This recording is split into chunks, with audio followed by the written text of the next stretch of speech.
बच्चों चलते हैं मेंटल मैथ कक्षा 7 के एक नए अध्याय पर, अध्याय नंबर 13।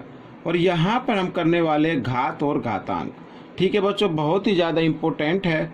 और जैसा कि आप जानते हैं, मेरा नाम है हरी सर और आप देख रहे हैं मेरा YouTube channel maths with Hari sir. तो सबसे पहले बच्चों, मैं इस चैप्टर को करना शुरू करूँ तो मैं आपको बताना चाहता हूँ वो ये कि इस अध्याय को शुरू करने से पहले कुछ फॉर्मूले आपको याद होने चाहिए।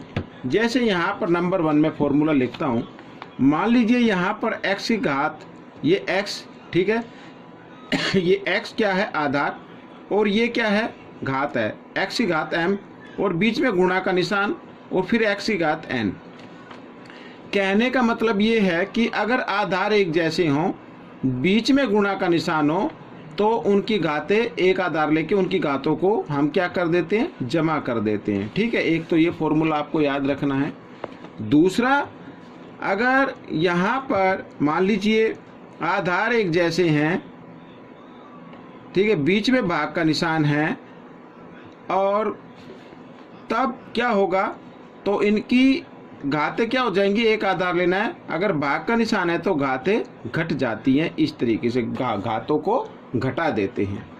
नंबर 3, यहाँ पर एक फॉर्मूला और, अगर मान लीजिए x की घात यहाँ पर क्या है, 4, या मान लीजिए m है, और बीच में गुणा का निशान है, और यहाँ पर y की घात है m। ठीक है, यानी कि आधार अलग अलग हैं, बीच में गुणा का निशान हो, तो इन दोनों आधारों को क्या करते हैं, हम गुणा कर देते हैं और इनमें से एक घात को लिख देते हैं इस तरीके से। ठीक है, आइए एक और कर लेते हैं। ये सब आने वाले हैं।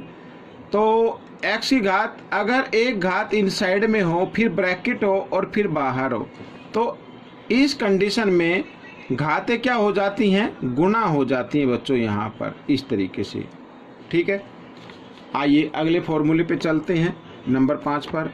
अगर x की घात 0 है, तो ये याद रखना है, बहुत ही ज़्यादा इम्पोर्टेंट है। अगर x की घात 0 है, कहने का मतलब किसी आधार की घात 0 आती है तो उसका आंसर होता है 1। ठीक है, ये भी याद रखना है। और एक फॉर्मूला और मैं लेके आया हूँ यहाँ पर नंबर 6 पर।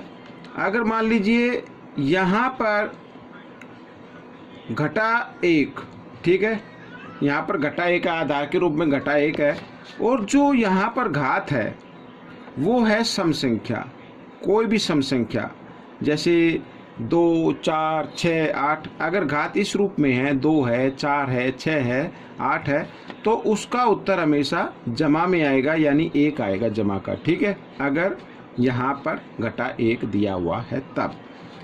दूसरा, यहाँ पर नंबर 7 पर, अगर घटा 1 है आधार के रूप में और घात है विषम संख्या, ठीक है, जैसे 1, 3, 5, तो उसका जो उत्तर होगा वो घटा 1 होगा।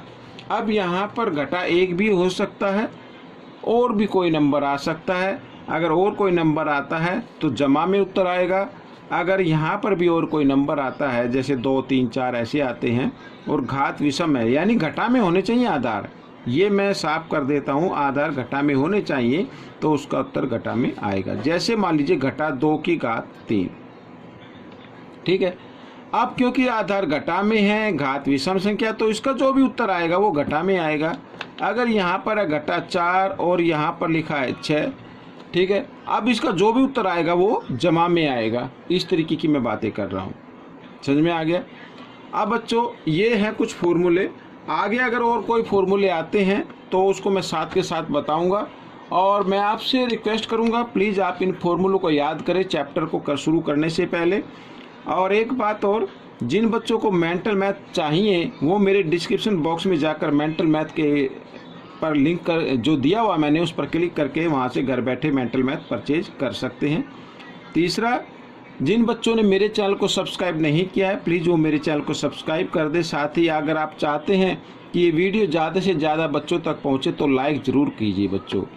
ठीक है, मिलते हैं अगले पार्ट में, यानी प्रश्न नंबर 1 में। तब तक के लिए आप इन फॉर्मूलों को याद करते रहे। धन्यवाद।